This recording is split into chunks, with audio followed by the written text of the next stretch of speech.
Hello. So I recently made a video about how to play and hunt, and it was very comprehensive, or I hope it was anyway, but it also was a very long video, 20 minutes. So I thought I'd do separate videos on how to play and hunt on 3, 4 and 5. So if you're doing play and hunt on 5 at practice night, you can just do a quick watch of the video before to refresh your memory. And not have to wade through the whole thing. So this one is how to play and hunt on 5. If you have seen the big video, you know that there are 3 things that will help you to know what you're doing. And the third one is the sort of the cheating one that we're going to try and drop. The first one is the one that ultimately you will use, and the second one will become automatic. Let me explain what I'm doing. Change that to a 5 as well. Okay, so where are you? Okay, so in this case, we start off in first place. I'm assuming you're ringing the treble. This will be true if you're ringing other bells. You just have to start in a different place. But where are you? Well, I'm first. And then I'm going up into second place, into third place, into fourth place, fifth place. I'm now steady in fifth place, quick to fourth place, quick to third place, quick to second place, quick to lead, steady and lead. Now, if no one says that's all, then you've got to start it again. So after you've led, you've got to come up into second place, up into third place, up into fourth place, and so on, up into fifth, steady in fifth. You just loop it round and keep going in a loop, in a loop, in a loop. And indeed, if you're plain hunting on 5 to a method where you can't trust who to follow because they keep changing, then you just keep going. You just keep plowing through first, second, third, fourth, fifth, fifth, fourth, third, second, first, and so on and so forth.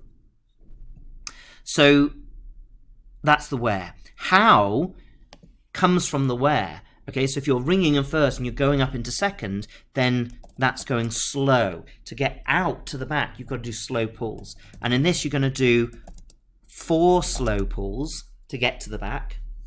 And when you're at the back, you've then got to do a steady to stay at the back, and then you're going to do 4 quick pulls, each one bringing you down further into lead, 1 step at a time. And when you're in lead, you can then do a steady. And then you're back to doing your slow pulls. So that's how to do it. Slow, slow, slow, slow, steady, quick, quick, quick, quick, steady. Certainly in my head, once I've got good at it, I'm counting where I am. I don't worry so much about how to get it, because I think you get used to just knowing I'm on my way out. So they're all slow pulls. I'm at the back now, I'm going down. And you don't have to think about that. It just makes sense because of where you are. When you're fifth, and you're then thinking, down to lead then you know you're just going to do quicks. And because they're all together, you're unlikely to start suddenly doing a slow in the middle of that. You just do all your quicks, so you count into first place, steady it up, and then do all your slows.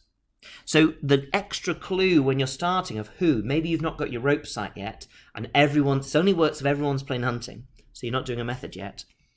The crib sheet is, it's 2, 4, 5, 3, 2, 4, 5, 3, lead, lead.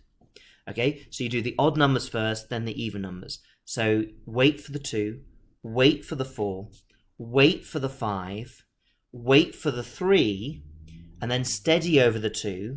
Okay, and that's where you're thinking, okay, the steady is the chance to go slightly up the rope again if you've let the rope out to go slow, or maybe you're just stretching your arms because you're on light bells, so you can do that. Well, then now is to not go quite as far because you're only going steady, you're not going full slow, so steady speed, and then you're going to catch a bit higher, nibble up the tail end. If you're on light bells, you might be doing it by just having slightly more bent arms, but can you get the regularity from one pull to the next, that all those quicks are the same quick?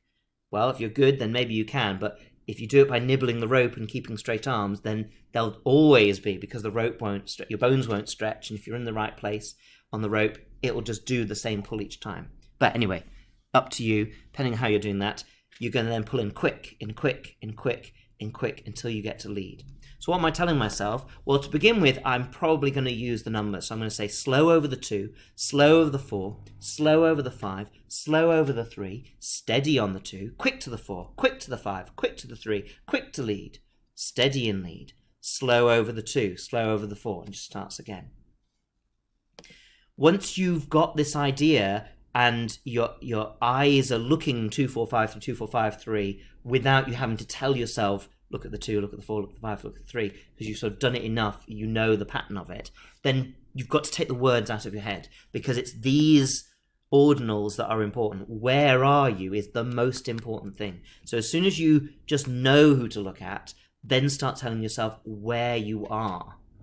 And as soon as you can do it by doing where you are, I'm first, I'm second, I'm third, I'm fourth, I'm fifth, I'm fifth, I'm fourth, I'm third, I'm second, I'm first, then you need to start ringing the treble to methods. So get the band to ring Bob Doubles or Grancer or St. Simon's, or anything where the pattern will change after you lead. Now some of these ones will be the same back. So in plain Bob and Grancer, 2-4-5-3, 2-4-5-3, lead, lead.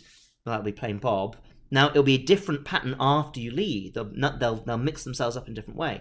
But at least going out and coming back is the same pattern. And it's easier to see it in the slows and then repeat it in the quicks, where it's harder to pick out which bell to follow in the quicks.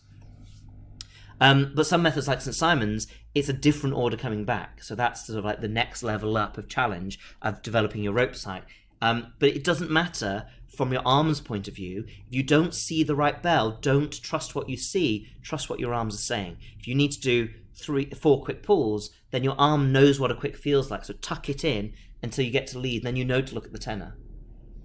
Assuming it's not on, like, plain hunt on 6 with only 6 bells. But if you're plain hunt on 5 with the tenor behind, then you know you can just look at the tenor, get your timing right. If you're slightly out, reset yourself, and then look for that person. Whichever person's going to be leading first, so you can go second, and then look for someone else in third, and someone else in fourth, someone else in fifth.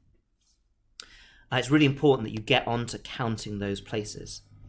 And best way to do that is once you can do plain hunt, everyone plain hunting, get into a method so that there's no help. And don't always do plain Bob, but ask for different methods that the band can ring, or ask the conductor to put Bobs in different places, because Bobs will change the order yet again from what you're expecting, so that you don't fall into the trap of memorizing the numbers. I knew a ringer who did the treble, and they memorized the order that the bells would come in for the whole thing, for the whole plain Bob, which is a lot to remember. It took a long time, but then she couldn't ring other things. She could only ring plain Bob.